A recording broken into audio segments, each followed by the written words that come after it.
Assalamualaikum warahmatullahi wabarakatuh. Kami akan mempresentasikan penerapan metode numerik dalam kehidupan sehari-hari, terkhususnya di bidang teknologi. Adapun anggota kelompok kami, yang pertama, saya Rizka Agiswaratul Hanifah, STI 2022 03006. Saya Tika Anisaul Hasanah, STI 2022 02661. Saya Nasifatun Nafisa, STI 2022 02 812. Saya Nadia Hidayah Rifati, STI 2022 03002. Yang pertama yang akan kita bahas yaitu pengertian metode numerik. Metode numerik adalah teknik-teknik yang digunakan untuk dapat memformulasikan masalah matematis supaya dapat dipecahkan dengan operasi perhitungan. Metode numerik tersebut penting karena mengajarkan untuk dapat memecahkan suatu kasus dengan memakai berbagai cara serta permodelan. Selanjutnya, jenis-jenis metode numerik. Jenis-jenis metode numerik ada 3. Yang pertama yaitu metode analitik.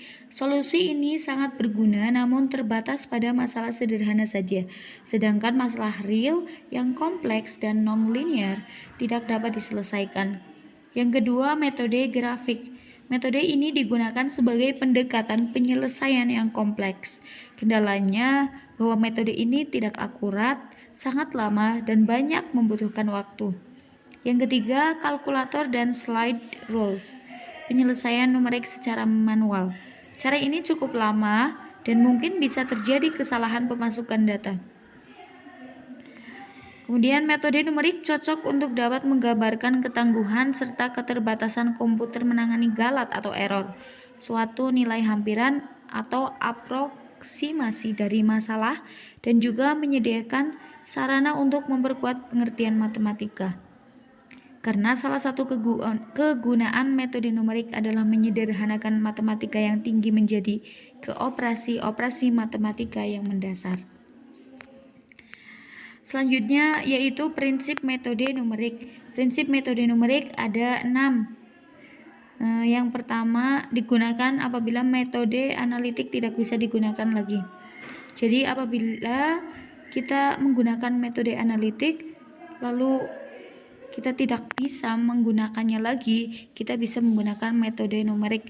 Yang kedua yaitu metode numerik adalah suatu pendekatan untuk mendapatkan pemecahan suatu masalah yang dapat dipertanggungjawabkan dengan secara analitik. Yang ketiga, pendekatannya adalah analisis matematis. Yang keempat, metode numerik terdiri dari algoritma-algoritma yang bisa dihitung secara cepat dan juga mudah.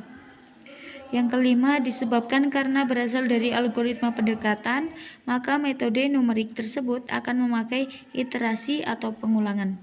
Yang keenam, nilai kesalahan adalah hal paling utama untuk dapat mengetahui seberapa baik metode yang digunakan. Selanjutnya, penggunaan metode numerik. Pemakaian dalam metode numerik biasanya dilakukan untuk dapat menyelesaikan persoalan matematis yang penyelesaiannya itu sulit didapatkan dengan menggunakan metode analitik, yakni 1. Menyelesaikan persamaan non-linear, 2. Menyelesaikan persamaan simultan, 3. Menyelesaikan diferensial serta integral, 4. Interpolasi serta regresi, 5. Menyelesaikan persamaan diferensial, 6. Masalah multivariabel untuk menentukan nilai optimal yang tak bersyarat. Kenapa harus metode numerik? Yang pertama, kesulitan untuk dapat mencari solusi eksak dengan jumlah data yang cukup besar.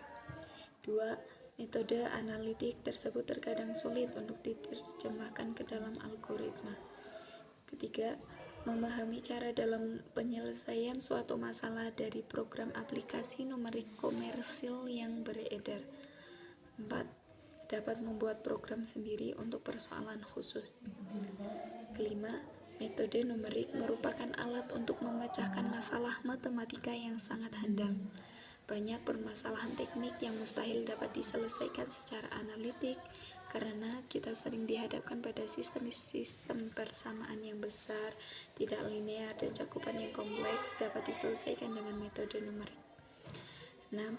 Program paket numerik, misalnya MATLAB, Maple, dan sebagainya yang digunakan untuk menyelesaikan masalah matematika dengan metode numerik dibuat oleh orang yang mempunyai dasar-dasar teori metode numerik. Ketujuh, banyak masalah matematika yang tidak dapat diselesaikan dengan memakai program paket atau tidak tercakup dalam program paket. Oleh karena itu, kita perlu belajar metode numerik untuk dapat membuat program paket atau software untuk masalah sendiri. Kedelapan, metode numerik merupakan suatu sarana yang efisien untuk mempelajari penggunaan komputer. Penerapan metode numerik dalam bidang teknologi. Yang pertama, simulasi komputer. Metode numerik digunakan dalam pemodelan dan simulasi komputer untuk menguji dan memprediksi perilaku sistem fisik yang kompleks seperti simulasi pergerakan kendaraan, simulasi cuaca, dan simulasi dinamika fluida.